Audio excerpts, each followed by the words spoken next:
In the rugged lands of Rajasthan, on the long ribbon of the Pali-Jodhpur highway that stretches through swirling dust and sun-baked earth, there exists a place of devotion unlike any other in the world, a place that began with tragedy but grew into a legend that thousands of travelers honor every year. This place, known to many simply as the Bullet Baba Shrine, stands not with an idol hewn from stone or cast in metal, but with an object of steel and chrome, a Royal Enfield Bullet motorcycle that seems almost alive with the spirit of the man who once rode it. The story of how this motorcycle became sacred begins with a young man named Om Singh Rathore, a native of the small village of Chotila in the Pali district of Rajasthan, a son of the Rathore clan whose life was shaped by the rhythms of rural India. Om was known to friends and family as a carefree soul, a young man who loved the open road and whose pride and joy was the powerful 350cc Royal Enfield Bullet that he rode with passion and skill. On a fateful day in the cold early winter of December in the year 1988, Om set out from the town of Bangri near Sondero, heading toward his native village of Chotila after visiting relatives.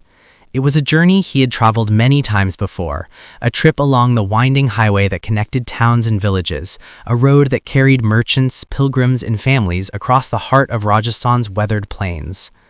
But this night would not be like the many before it, for as the wind swept across his path and the stars gleamed in the dark sky, Om lost control of his beloved motorcycle near a lonely stretch of road. The bullet skidded, silver and black in the faint glow of the headlight, and in a heartbeat, Om collided with a sturdy tree that stood sentinel beside the highway, a tree whose roots had sunk deep into the parched soil. The impact was sudden and terrible, and Om Singh Rathore died instantly, his life extinguished at that lonely crossroad between towns, his body lying still and silent beside the fallen machine he had cherished. The villagers who discovered the scene were struck with grief, and soon word of the tragedy spread to nearby hamlets. Local police were notified, and the bullet, its engine cold and its frame scarred, was seized and taken into custody at the nearby police station, as was the custom in such grim cases. But what happened next would set this story apart from any ordinary road accident. The morning after the accident, the police officers who had brought the motorcycle to the station discovered, to their astonishment, that the bullet was no longer in the compound where they had left it. Strangely, it had returned to the very place where Om had met his end, resting beside the tree on the dusty shoulder of the highway, as if drawn back by an unseen force or a memory embedded in metal and spirit. The officers could hardly believe their eyes. They took the motorcycle back into their custody, thinking perhaps some prankster had spirited it away and returned it to the accident site to play a cruel joke on them.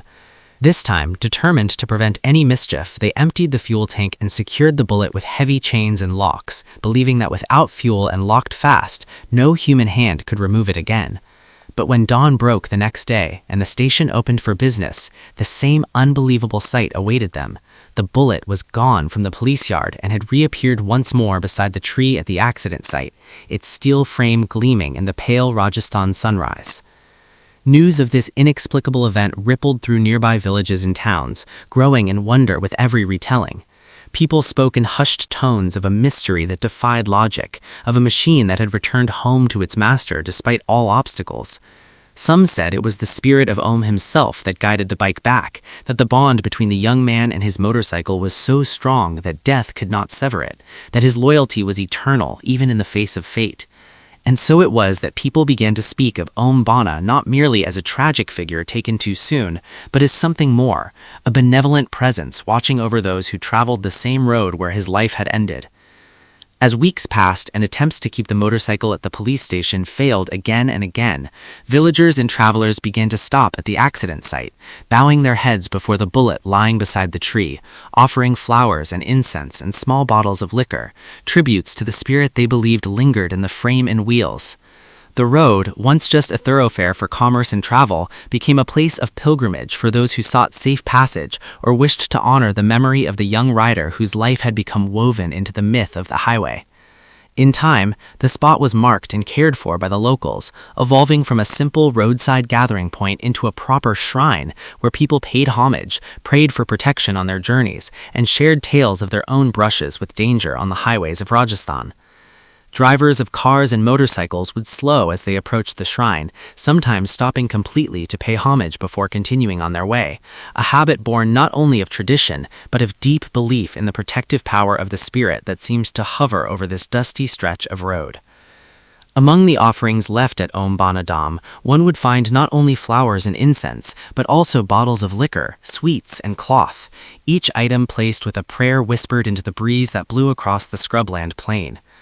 Many who came spoke of feeling a sense of peace at the shrine, as though Om's presence watched over them and his spirit stood guard over the thousands of travelers who passed this way year after year. And so the legend grew, carried in the voices of storytellers and believers, echoing across villages and across generations, of a young man who became more than a memory, whose motorcycle became a sacred icon, and whose spirit came to be known as a guardian on the long road that winds through the heart of Rajasthan. Travelers still slow their pace as they near Om Bana Dham, pressing palms together in reverence before the shining Royal Enfield bullet, recalling the tale of loyalty and mystery, and seeking, in their own way, the blessing of the rider who never truly left the road where fate had claimed him.